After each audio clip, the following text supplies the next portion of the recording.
छत्तीसगढ़ के एक छोटे से गांव सोनबरसा में समय जैसे थम सा गया था। मिट्टी की खुशबू, बैलगाड़ी की आवाज और सुबह की मंदिर की घंटियां, सब कुछ जैसे सुकून से भरा था। इसी गांव में रहता था रघुवीर, एक 70 वर्षीय बुजुर्ग जो अकेले अपने पुराने खपरेल के घर में रहते थे। रघुवीर कभी इस गांव के सबसे प्रतिष्ठित अध्यापक थे। गांव के ज्यादातर बच्चे उन्हीं के पढ़ाए हुए थे, लेकिन समय के साथ सब शहरों की ओर निकल गए और रघुवीर अकेले रह गए। उनका इकलौता बेटा आनंद इंजीनियर बनकर दिल्ली में बस गया था। पिछले 10 वर्षों से आनंद गांव नहीं आया था और फोन पर भी बस त्योहारों में औपचारिक बातें होती थी। एक दिन रघुवीर ने पुराने संदूक से एक डायरी निकाली। वह सोचने लगे, शायद अब वक्त आ गया है आखिरी खत लिखने का। उन्होंने एक चिट्ठी लिखनी शुरू की, जिसमें उन्होंने आनंद से वो सब कहा जो इतने सालों में कह नहीं पाए थे। प्यारे आनंद, बहुत दिनों से तुझसे बात नहीं हुई। यह खत शायद तुझे तब मिले जब मैं इस दुनिया में न रहूं। बेटा, मैंने तुझे कभी रोका नहीं, तेरे सपनों को उड़ान देने दिया। पर अब लगता है तू उड़ गया और मैं जमीन पर अकेला रह गया।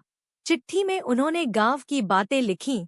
तुलसी चौरा पर अब कोई दीप नहीं जलता, आंगन में लगे आम के पेड़ ने फल देना छोड़ दिया है और वह चारपाई भी अब धूप में अकेली पड़ी रहती है। गांव में मोबाइल नेटवर्क तो आता था, लेकिन रघुवीर को टेक्नोलॉजी से खास लगाव नहीं था। गांव वाले उनका बहुत सम्मान करते थे, पर उनके मन की गहराइयों में जो अकेलापन था, वह कोई नहीं समझ पाया। हर शाम रघुवीर मंदिर जाते, शांत बैठते और अपने भगवान से एक ही सवाल करते, क्या मेरा बेटा कभी लौटेगा? लेकिन भगवान भी अब चुप थे। एक दिन गांव में एक अनजान युवक आया, नाम था राहुल। वह किसी एनजीओ से जुड़ा था और गांवों में बुजुर्गों की स्थिति पर रिसर्च कर रहा था। वह रघुवीर से मिलने आया और उनकी बातें सुनते सुनते भावुक हो गया। राहुल ने पूछा, क्या मैं आपकी चिट्ठी पढ़ सकता हूँ? रघुवीर ने हंसते हुए कहा, बिल्कुल बेटा, पढ़ ले। अब उसमें ऐसा कुछ नहीं जो छिपाना हो। राहुल ने वह चिट्ठी पढ़ी और मन ही मन एक निर्णय ले लिया। दिल्ली लौटकर राहुल ने आनंद को ढूंढ निकाला। काफी प्रयासों के बाद उसने आनंद से मुलाकात की और चिट्ठी दिखाई। आनंद ने पढ़ते ही सन्नाटा ओढ़ लिया। तेरे बिना यह घर घर नहीं रहा। बस एक इंतजार है जो कभी खत्म नहीं होता।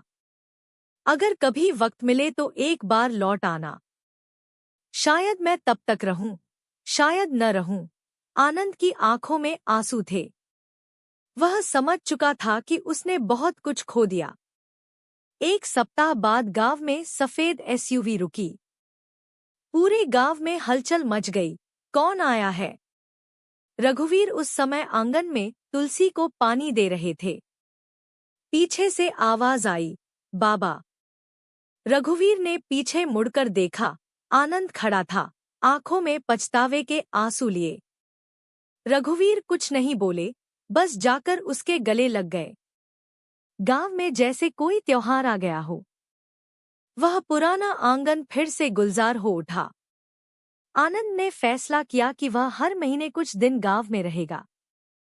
उसने घर की मरम्मत करवाई। तुलसी चौरे में फिर से दीप जलने लगा। आम का पेड़ जैसे फिर से हरा हो गया हो। रघुवीर अब मुस्कुराते थे।